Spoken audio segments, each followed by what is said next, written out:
রাতের ঘুটঘুটে আধার সরে গিয়ে দিনের আলো ফুটতে শুরু করেছে। আবছা অন্ধকারাচ্ছন্ন চারপাশ দেখতে খুব মনোমুগ্ধকর লাগছে। প্রকৃতির বাতাবরণের উচ্ছ্বাস সমেত পক্ষীকুল নিজ গলায় শব্দ তুলে গগনে উড়ে বেড়াচ্ছে।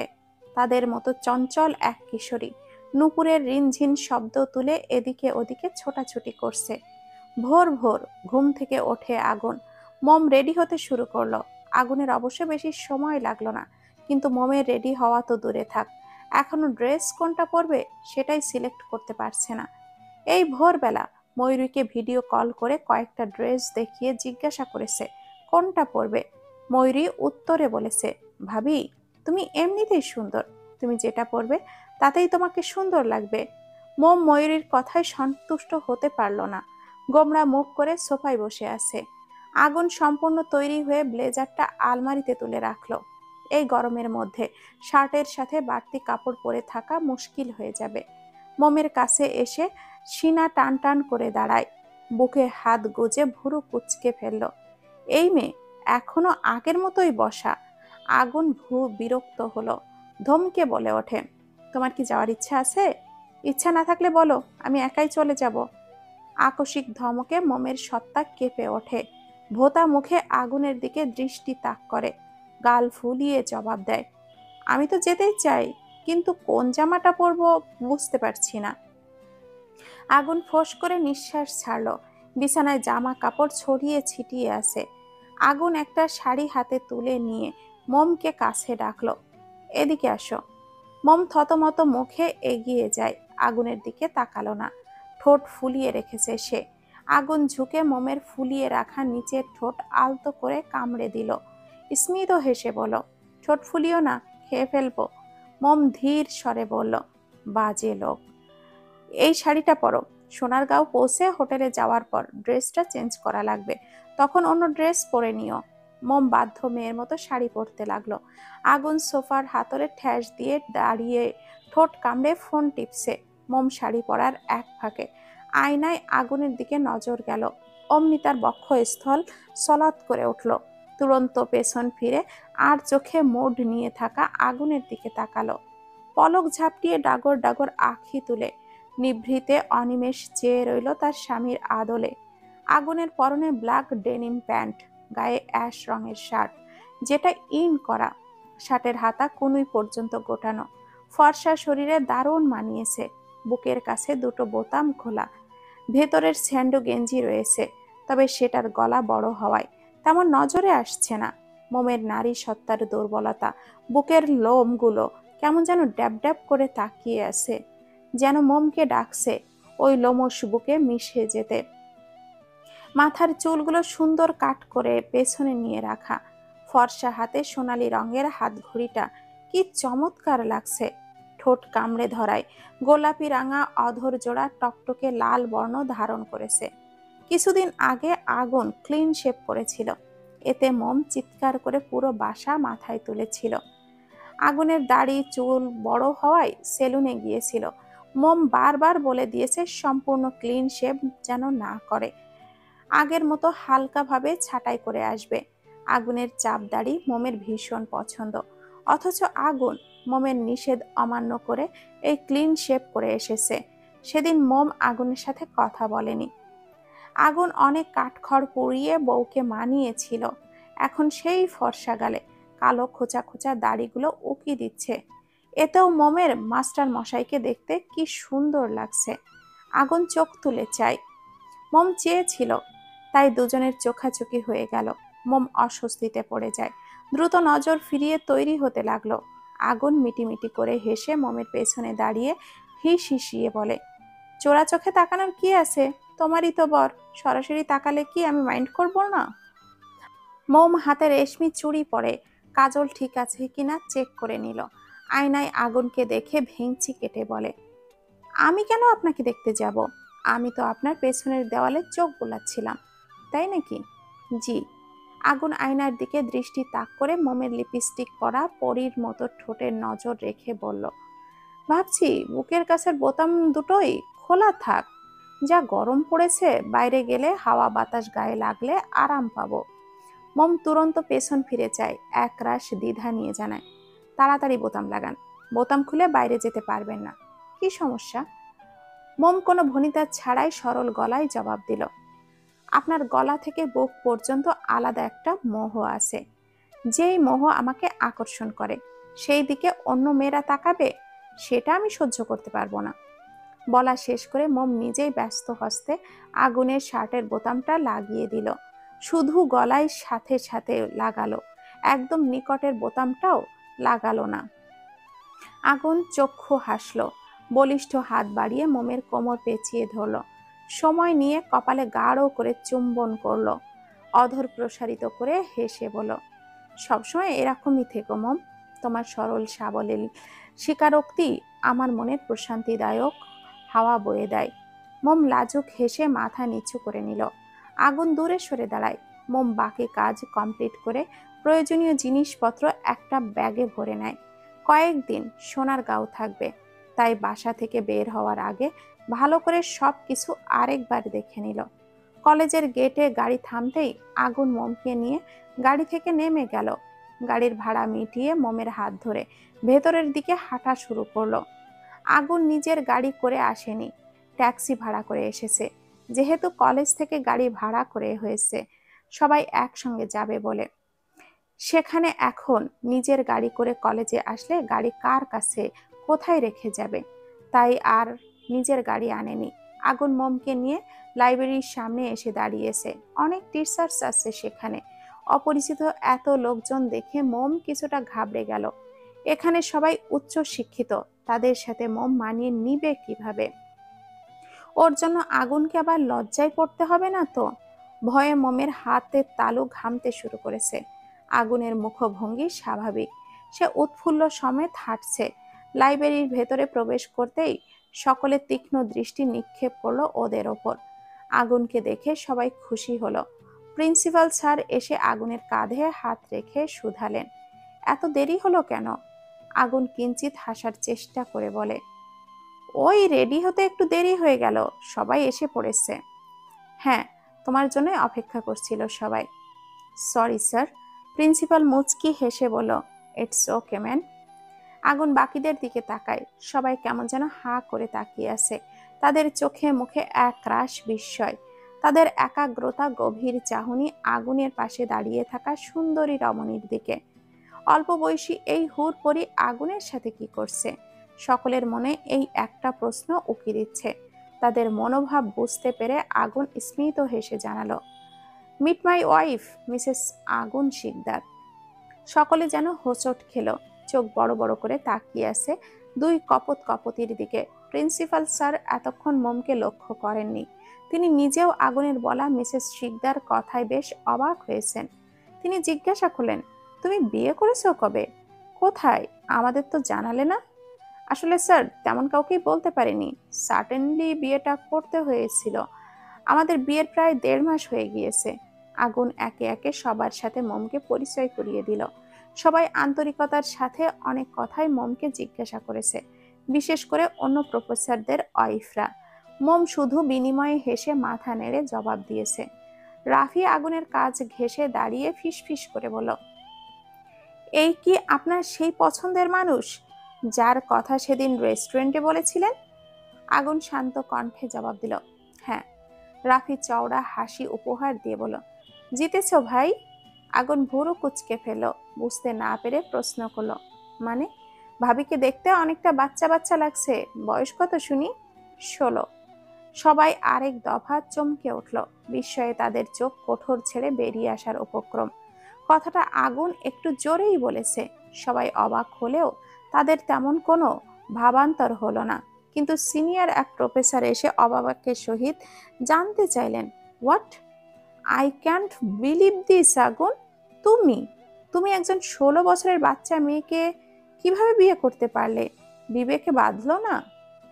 আগুন অস্বস্তিতে পড়ে গেল। কিভাবে বিষয়টা হ্যান্ডেল করবে?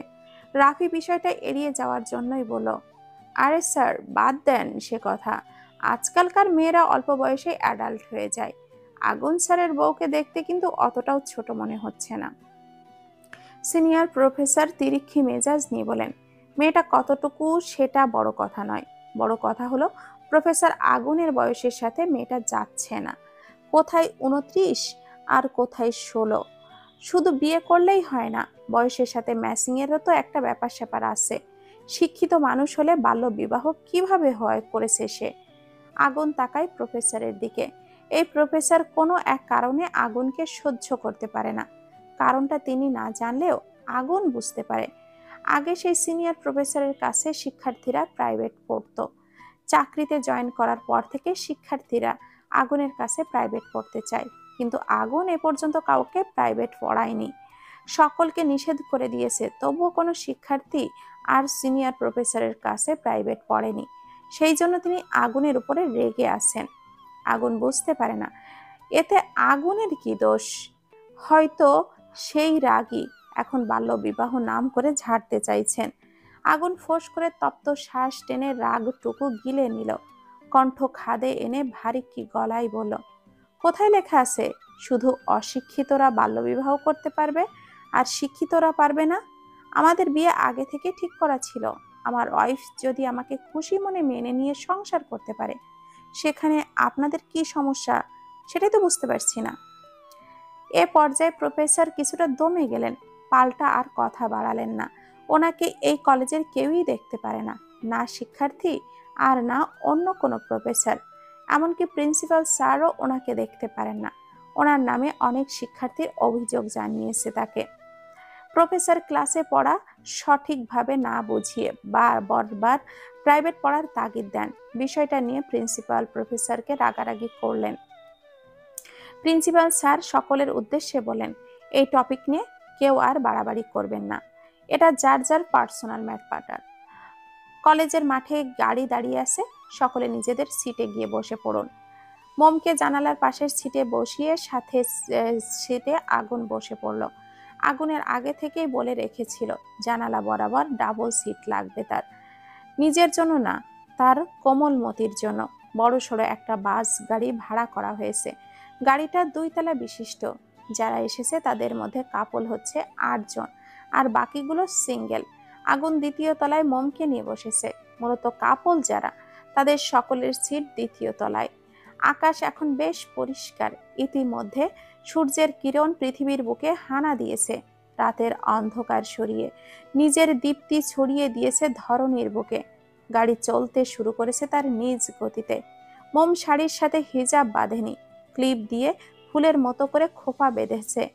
গাড়ি চলার সাথে সাথে মোমের কানের দুল সামনে পেছনে দুলছে। আজ একটু ভালোই সাজগোজ করেছে।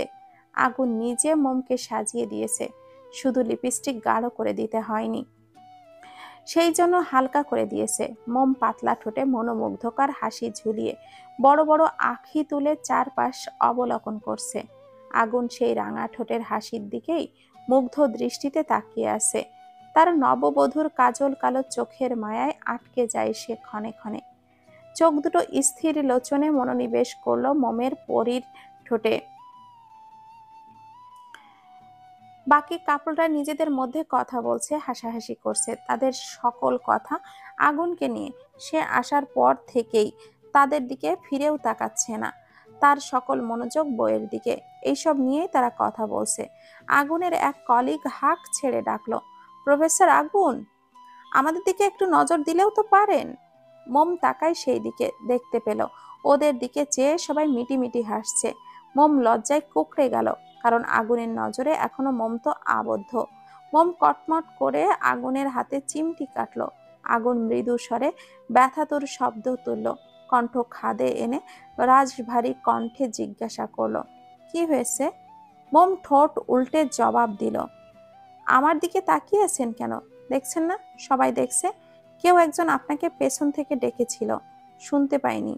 মোম চিবিয়ে চিবিয়ে বলল, শুনবেন কি করে? মন কোথায় থাকে আপনার? আগুন মাথা কিঞ্চিত ঝুঁকিয়ে মোমের কানের কাছে মুখ নিয়ে হিস হিসিয়ে বলল, আমার সকল ধ্যান তোমাতে আবদ্ধ। দূরে সরুন, সবাই তাকিয়ে আছে। আগুন সরল, পেছনে ফিরে মুচকি হেসে জানতে চাইল, জি, কেউ ডেকেছিলেন? আগুনের কলিগ রসিকতার গলায় বলল, ডেকে তো ছিলাম, তবে আমার মনে হয় না আপনি আমাদের কথা শোনার মতো পরিস্থিতিতে আছেন। কেন শুনবো না, আপনারা বলুন।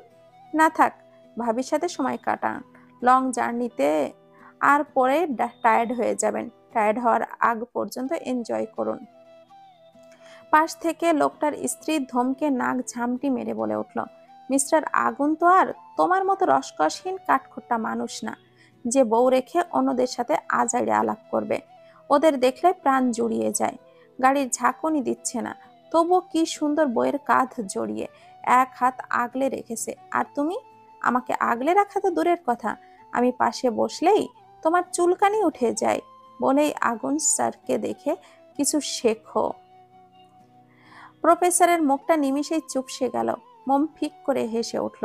আগুন ঠোঁট কামড়ে হাসে, বাকিরা শব্দ করে হেসে ওঠে। আগুন হাসি মুখে ভরাট কণ্ঠে বলল, ভাবি আজকে অন্তত রাগারাগি না করলেই ভালো হয়, আনন্দটা মাটি হয়ে যাবে। আর আমার মতো কাউকে হতে হবে কেন? সবাই তার নিজস্ব জায়গায় নিজস্বভাবে সুন্দর। তাছাড়া আমার বউটা একদমই বাচ্চা, ওর সাথে তো আপনার কম্পেয়ার করলে চলবে না। কলিগের বইয়ের মুখটাও অন্ধকারে ছেয়ে গেল। আগুনের কলিগ হো হো করে হেসে ওঠে। একদম ঠিক হয়েছে, তাকে খোঁচা দিয়ে কথা বলা। কলিগের স্ত্রী বিরক্ত হলো, মুখ ঘুরিয়ে অন্যদিকে চেয়ে রইল। বাকিরা বেশ মজা নিচ্ছে।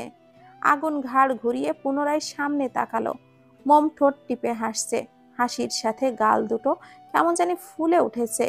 আগুনের ইচ্ছে করছে ওই ফর্সা রক্তাভ ফোলা ফোলা গালে কুট্টুস করে কামড় বসাতে, কিন্তু সেটা তো সম্ভব না।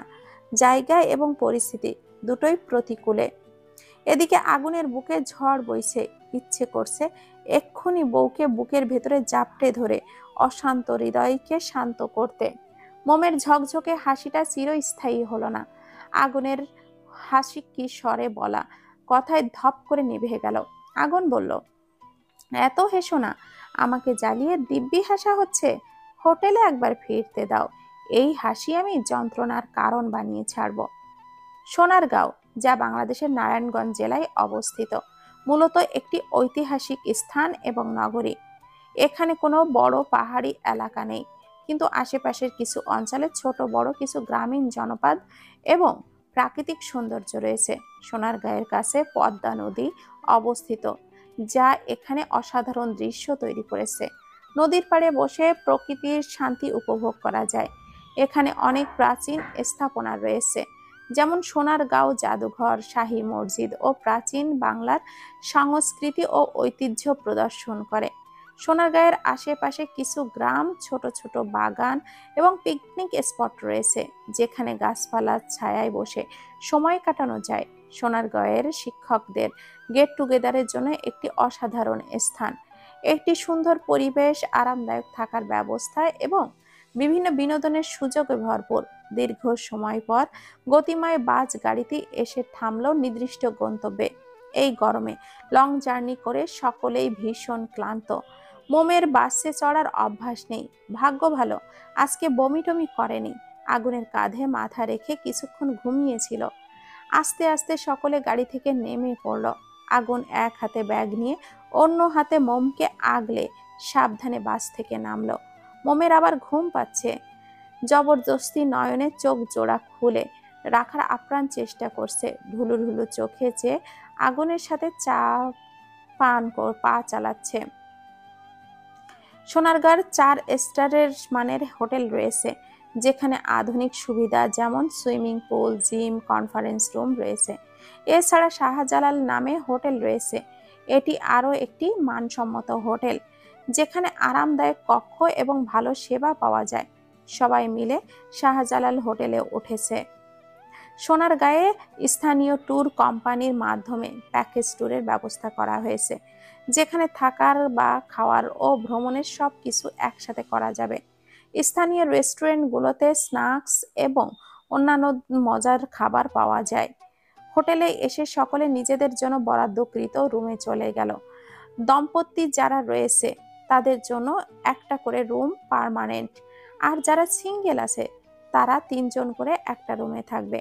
সেই অনুযায়ী রুম বুকিং করা হয়েছে। জার্নি করে সকলে ক্লান্ত ছিল, সেই জন্য ফ্রেশ হয়ে খাওয়া দাওয়া করে সবাই রেস্ট নিচ্ছে। ঠিক করেছে সন্ধ্যার পর সকলে মিলে আড্ডা দিবে। মোম এতক্ষণ ঘুম পেলেও এখন আর ঘুম আসছে না। তখন ক্লান্ত ছিল বলে হয়তো ঘুম পাচ্ছিল। গাড়িতে বেশ ভালোই ঘুমিয়েছিল, মোম বারান্দায় দাঁড়িয়ে আছে। এখান থেকে বাইরের কোলাহলপূর্ণ পরিবেশ সুন্দর করে দেখা যাচ্ছে। বারান্দায় বসার ব্যবস্থা আছে। মোম চেয়ার টেনে বসে পড়ল।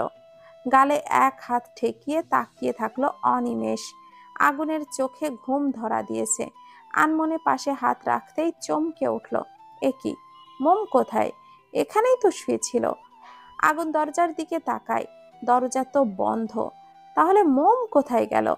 আগুন উঠে বসলো। ঘাড় ঘুরিয়ে এদিকে ওদিকে নজর বোলালো। বারান্দার কারো জর্জেট ওড়না হাওয়ায় প্রকোপে উঠছে। চিনতে অসুবিধা হলো না। এটা মোমের ওড়না। আগুন চোয়াল শক্ত করে এগিয়ে যায়। ছোট্ট লোহার টেবিলে ধরাম করে হাত দিয়ে শব্দ করে তুলল। আকস্মিক শব্দের তাপে মোম কেঁপে ওঠে। তড়িৎ বেগে নজর ফেলল সেথায়। আগুন রাগান্বিত চোখে চেয়ে আছে। রাগের আভাস কতটা তীব্র সেটা আগুনের ঘন ঘন নিঃশ্বাস আর বক্ষস্থলের ওঠানামা দরুন বুঝতে পারছে। মোম শুষ্ক ঢোক গিলে উঠে দাঁড়ায়। হাঁ করে কিছু বলতে চাইল, কিন্তু আগুন তার আগেই মোমের বাহু ধরে টেনে রুমে নিয়ে আসলো।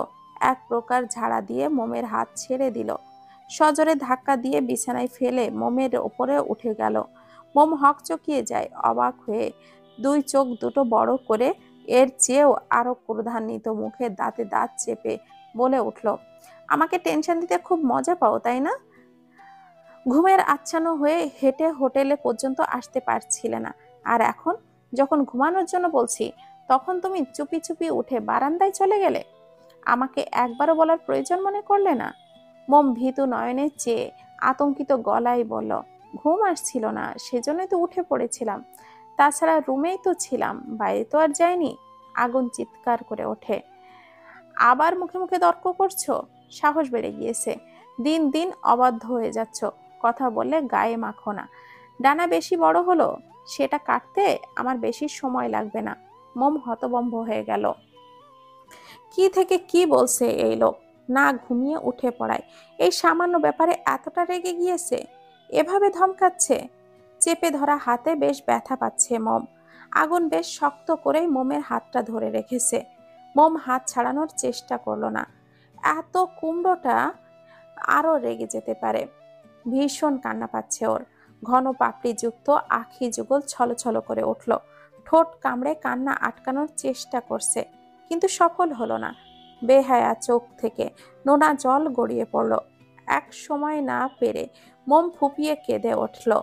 মোমের কান্নায় আগুনের হুঁশ ফিরল। তুরন্ত হাত ছেড়ে দিল। ঝট করে মিশিয়ে নিল প্রশস্ত বুকে। লম্বা শ্বাস টানল। মাথায় আদুরে হাত বোলালো। ভারী কি নিঃশ্বাস ছেড়ে শান্ত কণ্ঠে বলল, অচেনা অজানায় জায়গায় এসেছো। আমার জন্য না হলেও তোমার জন্য এই শহর নতুন। তোমাকে দেখতে না পেয়ে টেনশন পড়ে গিয়েছিলাম। এমনিতেই একটা ব্যাপার তোমাকে নিয়ে ভয়ে তটস্থ থাকি, তাই রাগ হয়েছিল। মোম কিছুই বলল না। আগুনের বুক থেকে ক্রমশ ফুপিয়ে যাচ্ছে। আগুন পুরো নাই, অত্যন্ত মোলায়েম গলায় বলল, জায়গাটা অপরিচিত, আমাকে না বলে কোথাও যাবে না। যেখানেই যাবে আমাকে বলে যাবে, মনে থাকবে তো? মোম ঠোঁট উল্টে বলে, থাকবে, তবে ওয়াশরুমে গেলেও তো বলে যেতে হবে। আগুন এক পেশে হাসলো, আর একটু নিজের সাথে জড়িয়ে নিয়ে বলল, দরকার হলে তাই। এবার বলো না, না বলে আর কোথাও যাবে না? মোম ছোট করে উঠে উত্তর দিল, আচ্ছা যাব না। আগুন তপ্ত শ্বাস ছাড়ল। অঞ্জলি পুটে মোমের কোমল মুখশ্রী তুলে নিল। এইটুকুতেই কেঁদে কেটে চোখ মুখ ফুলিয়ে ফেলেছে মেয়েটা। সাধে কি আর আগুন তার পিচ্চি বউকে কোমলমতি বলে? আগুন গরম ওষ্ঠপুট এগিয়ে মোমের চোখে চুমু দিল। পরপর চুমু পড়ল মোমের পাতলা পিরব ঠোঁটে। আগুন যত্ন নিয়ে চুমু খেলো বউয়ের কোমল রক্তাভ গালে। মোম চোখ তুলে তাকায়। আগুন তার ভেজা গাল মুছে দিল। মোম ভোতা মুখেই উত্তর দিল, ঘুম আসছে না? মোমকে বুকে নিয়ে শুয়ে পড়ল আগুন। রাশভারী গলায় বলল, কোনো কথা না, চুপ করে চোখটা বন্ধ করো, ঘুম চলে আসবে। হোটেল থেকে মাগরিবের আজানের পর সকলে বের হলো। সকলের মুড এখন ফুরফুরে, অল্প বাতাস বইছে, গায়ে লাগায় বেশ আরাম অনুভব হচ্ছে সকলের। গরমের সময় প্রকৃতির হাওয়া মন্দ না, হোটেল থেকে কিছুটা দূরে সকলে গোল হয়ে আসন পেতে বসেছে। সবার জন্য চেয়ারের ব্যবস্থা করা হয়েছে। স্থানীয় লোকেরা পাটি বিছিয়ে দিয়েছে। এতগুলো মানুষ সবাইকে চেয়ার জোগাড় করে দেওয়া সম্ভব না, সেই জন্য পার্টির ব্যবস্থা করা হয়েছে। স্থানীয় লোকেরা ভীষণ আন্তরিকতার সঙ্গে তাদেরকে বরণ করেছে। সকলে মিলে টুকটাক গল্পের আসর জমিয়ে নিয়েছে। এই গরমের মধ্যেও আনন্দটাকে দ্বিগুণ বাড়ানোর জন্য উঠোনের মাঝখানে শুকনো কাঠ জ্বালিয়ে দিয়েছে। মোম খুশিতে হাততালি দিয়েতে চেয়েও পারেনি, কারণ সবাই আছে এখানে। সকল দম্পতিদের মধ্যে আগুন আর মোমের জুটি ছিল বেশি আকর্ষণীয়। দুজনের গায়ে একই রঙের পোশাক। সকলের মধ্যে থেকে রাফি দাঁড়িয়ে উচ্চস্বরে বলে উঠল, শুধু গল্পগুজব করে সময় পার করলে চলবে? যারা পার্টনার সহ এসেছেন তাদের তো রোজ কাপল, আর আমরা যারা সিঙ্গেল তাদের তো ফাটা কপাল। যাই হোক, কোনো গেম খেলার আয়োজন করলে কেমন হয়? প্রিন্সিপাল স্যার ভাবুক চিত্তে বলে উঠলেন, ভালো হবে। কি গেম খেলা যায় বলো তো? রাফি আগুনের দিকে চেয়ে হাস্যোজ্জ্বল হয়ে বলল, প্রফেসর আগুন, আপনি কিছু বলুন। আগুন নড়ে চড়ে উঠল, ঠোঁটে ঠোঁট চেপে কিছুক্ষণ চুপ থেকে নরম কণ্ঠে শুধালো, খেলুন, আপনাদের যেটা ভালো লাগে, আমি এসবের মধ্যে নেই।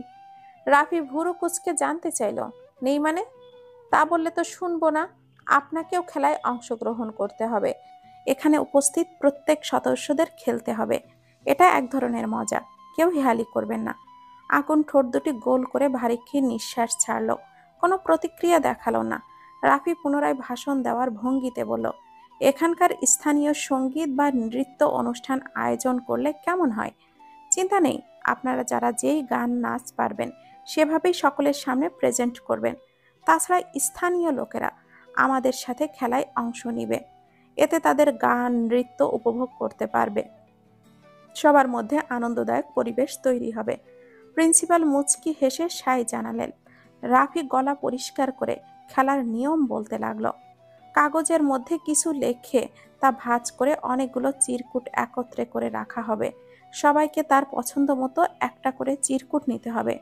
সেটাতে যা লেখা থাকবে তাকে সেটা তাই করতে হবে। এক্ষেত্রে দম্পতিদের জন্য একটা লাভ আছে, সেটা হলো একজন চিরকুট নিলে সে যদি সেটা করতে না পারে তাহলে তার পার্টনার তার হয়ে এই কাজটা করে দিতে পারবে। সো এভরিওয়ান, আপনারা সবাই বুঝতে পেরেছেন খেলার নিয়ম? সকলে একসঙ্গে উচ্চ আওয়াজে বলল, ইয়েস। রাফি এক একটা চিরকুটে কিছু লিখে ভাঁজ করে সবগুলো চিরকুট একত্রিত করলো। স্থানীয় লোকেদের থেকে ছোট একটা ঝুলি নিয়ে সেটাতে চিরকুটগুলো রাখলো। প্রথমে প্রিন্সিপাল স্যারকে একটা চিরকুট ওঠাতে বলল। প্রিন্সিপাল মুচকি হেসে একটা চিরকুট তুললেন, সেটাতে লেখা নাচতে হবে। প্রিন্সিপাল হো হো করে হেসে উঠলেন, হাসতে হাসতে বলেন, এই বয়সে আমি নাচবো? রাফি উৎফুল্ল চিত্তে ভারী গলায় বলল, অবশ্যই স্যার, আনন্দের কোনো বয়স হয় নাকি? চেষ্টা করছি। রাফি ছোট্ট একটা মিউজিক বাক্সে পুরানো দিনের গান ছেড়ে দিল। প্রিন্সিপাল গানের তালে তালে যেমন পেরেছেন নেচে দেখালেন। মোম হাসি মুখে পুরোটা মুহূর্ত উপভোগ করলো। আগুন খেলায় মনোযোগ কম দিয়েছে, সে তো হাসি মাখা বইয়ের মুখশ্রী দেখতে ব্যস্ত। যে ছেলে বউ ছোট বলে বিয়ে করবে না বলে চিৎকার করে বাবার সঙ্গে মনোমালিন্য পর্যন্ত করেছে, সেই ছেলে এখন পিচ্চি বইয়ের প্রতি তীব্রভাবে আসক্ত হয়ে পড়েছে। মোম থেকে বেশিক্ষণ দূরে থাকতে পারে না। দূরে গেলেই বুকটা কেমন যেন শূন্য শূন্য লাগে। একে একে সবাইকে চিরকুট দেওয়া হলো। যার চিরকুটে যেটা লেখা ছিল সবাই সেটা আনন্দস্বরূপ করে দেখিয়েছে। স্থানীয় লোকেরা তারাও খেলায় অংশগ্রহণ করে নাচ গান সবাইকে আনন্দ দিয়েছে। কিন্তু যখন আগুনের পালা আসলো তখন সে বেঁকে বসলো, কারণ তার চিরকুটে নাচতে বলা হয়েছে। আগুন তো নাচতে পারে না, আর আগুনের পার্টনার হচ্ছে মোম। মোমকে তো আগুন নাচতে কিছুতেই দিবে না। রাফি বিরক্তি মাখা মুখ ভঙ্গিতে বলে ওঠে, আগুন স্যার, আপনি কি খেলার নিয়ম ভঙ্গ করছেন? প্রিন্সিপাল স্যার তো নাচতে পারছিলেন না, তবুও তিনি যেমন পেরেছেন নেচে দেখিয়েছেন। আপনি একটু নেচে দেখালে কি হবে? আগুন মুখ কসলায়, রাগ হচ্ছে ভীষণ। বেশিরভাগ সিনিয়র তাই চেঁচিয়ে কিছু বলতেও পারছে না। কিছুটা ঝাঁঝে সমেত তিরিক্ষি মেজাজ নিয়ে বলো, দেখুন, আমি নাচতে পারি না, শুধু শুধু জোর করে লাভ নেই। রাফি বাঁকা হাসলো, উচ্ছ্বাসিত কণ্ঠে শুধালো, আচ্ছা, নাচতে না পারলে আপনাকে এখন যেটা বলবো সেটা করে দেখান। আগুন ভুরু কুঁচকে ফেলল, চওড়া গলায় জানতে চাইল, সেটা কি? রাফি গলা খাকারি দিয়ে জানায়, আমাদের সকলের সামনে রোমান্টিক একটা গান গেয়ে ভাবিকে প্রপোজ করতে হবে। আগুন অক্কপটেই জবাব দিল, এটাও পারবো না। ক্ষেপে গেল রাফি, নাকের পাটাতন ফুলিয়ে খোঁচা মেরে বলল, জানতাম পারবে না। স্টুডেন্টদের টিচিং দেওয়া ছাড়া আর কিছুই পারবেন না। জানা আছে আমার। আহারে, পিচ্চি ভাবিটা কত আশা করেছিল বরের থেকে ঘুরতে এসে রোমান্টিক কিছু মুহূর্ত উপহার পাবে, সেটা আর হলো না। তার বর তো আনরোম্যান্টিক। আগুন বিড়বিড় করে বলল, আমি রোমান্টিক কিনা সেটা আপনার ভাবি রুমে গেলেই টের পায়। কি বিড়বিড় করছেন, আমাদের শুনিয়ে বলুন। আগুন তপ্ত শ্বাস ছাড়ল, মোমের দিকে নজর রেখে ভরাট স্বরে বলে, দ্বিতীয় অপশন চয়েস করলাম।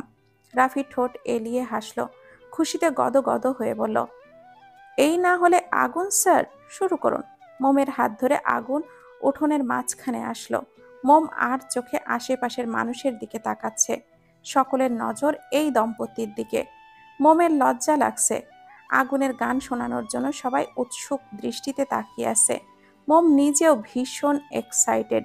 নিস্তব্ধতা কাটিয়ে আগুন গলা ছেড়ে গেয়ে উঠল, ভালোবাসবো রে বাসবো রে বন্ধু তোমায় যতনে, আমার মনের ঘরে চাঁদের আলো চুইয়া চুইয়া পড়ে, পুষে রাখবো রাখবো রে বন্ধু তোমায় যতনে, ভালোবাসবো বাসবো রে বন্ধু তোমায় যতনে। গান গাইতে গাইতে মোমের কোমর পেঁচিয়ে দূরত্ব ঘুচিয়ে নিল। মোম হাঁ করে সন্তুষ্টির চোখে আগুনের দিকে চেয়ে আছে। আগুনের গানের গলা তেমন ভালো না হলেও অতটাও খারাপ না। মোমের মনে সুখ পাখিরা নেচে উঠেছে। কুমড়োটা গান গেয়েছে তার জন্য, বিশ্বাস করতে পারছে না। আগুন গোলাপি অধর জোড়া নেড়ে নেড়ে মোমের চোখে চোখ রেখে নিরেট স্বরে বলে ওঠে, কোমলমতি, বক্ষপিঞ্জরের জায়গা তো করেই নিয়েছো, বাকিটা জীবন তোমার পাশে। তোমার সাথে থাকার অনুমতি পাবো কি? আমার রাগ শাসন, আমার জেদ, সবকিছু মেনে নিয়ে থাকবে কি আমার সাথে? আমার মনের অপ্রকাশিত অনুভূতি মেশানো কথাগুলো তুমি আমার হৃদয়ের ব্যাকুলতা দিয়ে বুঝিয়ে নিও। আমি যেমন তেমন ভাবেই আমিটাকে মেনে নিবে, বলো আমার কোমলমতি। মোম একরাশ মুগ্ধতা নিয়ে আগুনের বলা কথাগুলো তৃপ্তি সহকারে শ্রবণ করছে। কি বলছে এই কুমড়ো মার্কা লোকটা? মোম তাকে মেনে নিবে কি না জানতে চাচ্ছে। মোম তো কবুল বলার পর থেকেই এই মানুষটাকে নিজের একান্ত আপন ব্যক্তিগত মানুষ রূপে স্বীকার করে নিয়েছে। মানুষটার মোহ বাচন ভঙ্গি যত্নে আটকেছে ক্ষণে ক্ষণে। পাশ থেকে রাফি সহ বাকিরা চিল্লিয়ে বলছে, ভাবি উত্তরটা দিয়ে দেন। বেচারা স্যার কত আবেগ সমেত উদ্বেগ নিয়ে আপনার দিকে চেয়ে আছে। মোমের চোখের জলকণা উকি দিচ্ছে। বার কয়েক পলক ঝাপটিয়ে ধীর গলায় বলে উঠল, আমি আপনার সকল কথায় রাজি মাস্টার মশাই। আগুন চোখ বুলিয়ে নিল, লম্বা শ্বাস টেনে প্রশান্তির নিঃশ্বাস ত্যাগ করলো। রাফি সশব্দে সিটি বাজালো। সবাই একসাথে জোরে জোরে হাততালি দিয়ে ওদেরকে শুভেচ্ছা জানালো। বরপক্ষের খাওয়া দাওয়া পর সন্তনাথ সেন তেমন ভালো আয়োজন করতে পারেননি বলে ক্ষমা প্রার্থনা করলেন। দেওয়ার ইঙ্গিতে বরের মামা আশ্চর্য হয়ে বললেন, ঠান্ডা করতেছেন নাকি? এর জবাবে শম্ভুনাথ সেন ঠাট্টার সম্পর্কটাকে স্থায়ী করার ইচ্ছা তার নেই বলে স্পষ্ট জানিয়ে দেন, কারণ যারা মনে করে কন্যার বাবা গহনায় ফাঁকি দিবে তাদের সঙ্গে কোনো সম্পর্ক গড়ে তোলার প্রশ্নই ওঠে না। পড়ার টেবিলে বসে আনিকা বাংলা বইয়ের পড়া পড়ছে। সামনে টেস্ট পরীক্ষা আছে, এখন পড়ায় মনোযোগী হওয়া অতি আবশ্যক। যখন পড়ায় গভীরভাবে ডুবে গেল, ঠিক তখনই ভাইব্রেশনে থাকা মোবাইলটা ভো ভো আওয়াজে বেজে ওঠে। বিরক্তিতে মাথা চাড়া দিয়ে উঠল। ইচ্ছে না থাকা সত্ত্বেও ফোনটা রিসিভ করলো। পরিচিত নাম্বার, বেয়াদব আইমান শিকদারের। মোবাইলটা কানে ধরে ঝাঁঝালো গলায় বলে ওঠে, এত রাতে ফোন কেন করেছেন? আইমান আরাম করে চেয়ারে মাথা এলিয়ে দিল। দেওয়াল ঘড়ির কাঁটার দিকে নজর বুলিয়ে মুচকি হেসে বলল, বেশি রাত তো হয়নি, সবে রাত 9টা। আনিকা ফোঁস করে নিঃশ্বাস ছাড়ল। দরজার দিকে একবার উকি দিয়ে চিবিয়ে চিবিয়ে বলল, আপনার কাছে বেশি না হলেও আমার কাছে অনেক বেশি। রাখছি, আমার ডিস্টার্ব হচ্ছে। আইমান মৃদু স্বরে চিৎকার করে উঠল, গমগমে গলায় বলল, এখন রাখবে না, কথা আছে। আনিকার মেজাজটা খারাপ হচ্ছে। পড়া রেখে এই ফালতু ছেলেটার সাথে বকবক করার কোনো ইচ্ছে নেই তার। ভারী কি গলায় প্রশ্ন করলো, বলুন কি কথা, কি করছো? আনিকা কটমট করে জবাব দিল, আপনার সাথে কথা বলছি। আইমান উচ্চ আওয়াজে হেসে ওঠে। আনিকার গা জ্বলে উঠল। তিরিক্ষি মেজাজ নিয়ে জিজ্ঞাসা করে, আপনার আর কিছু বলার আছে? নয়তো আমি রাখছি। আইমান তুরন্ত উত্তর দেয়, রেখো না। আমার সাথে কথা বলা ছাড়া আর কি করছো সেটা বলো। পড়ছি। ডিনার করেছো? না। কখন করবে সেটা আপনাকে বলতে হবে? অবশ্যই। কেন বলবো? তুমি আর আমি তো একই। ডার্লিংকে রেখে একা কিভাবে খাই বলো? রাতের বেলা মতিভ্রম হলে জ্বলন্ত কয়লার উপর দিয়ে হাঁটেন। আইমান ঠোঁট এলিয়ে হাসলো, মোহনীয় কণ্ঠে বলে, কয়লার উপর দিয়ে হাঁটার দরকার নেই। তোমাকে দেখলে মতিভ্রম এমনিতেই কেটে যাবে। আনিকা আর আইমান একে অপরের সাথে কথা জুড়ে দিয়েছে। আইমান উচ্ছ্বাসিত হয়ে কথা বলে যাচ্ছে, আর আনিকা সেই সকল আজাইরা প্যাচাল চুপ করে শ্রবণ করছে। আইমান ইচ্ছে করে এমন অদ্ভুত কথাবার্তা বলছে যা আনিকাকে রাগিয়ে দিচ্ছে। আনিকার রাগান্বিত হয়ে বলা কথাগুলো আইমান খুব করে এনজয় করছে। খুক খুক শব্দ তুলে অবিরত কেশে চলেছে সানাউল্লাহ। কাশির চোটে বুকে ব্যথা করছে। হাত দিয়ে বুক ডলছেন, কাজ হচ্ছে না। ব্যথাটা ক্রমাগত বৃদ্ধি পেয়ে চলেছে।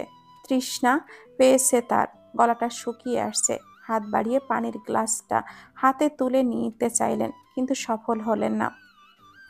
সিলভার কালারের গ্লাসটা হাত ফসকে পড়ে গেল। ফ্লোরে পড়ে টুংটাং আওয়াজ তুলল। সেই প্রতিধ্বনি আনিকার কর্ণগোচর হলো। ভাবুক চিত্তে আইমানের সাথে কথা বলা চলমান রেখে বাবার রুমে প্রবেশ করলো। মুহূর্তে সারা মুখ আতঙ্কে ছেয়ে গেল। মুঠো হাতে মোবাইলটা আশ্রে নিচে পড়ে গেল। আনিকা তনু মনে কনকনে শীতের মতো থরথর করে কেঁপে উঠল। বাবার দিকে দৃষ্টি নিক্ষেপ করে গগন কাঁপিয়ে চিৎকার করে বলে ওঠে, বাবা।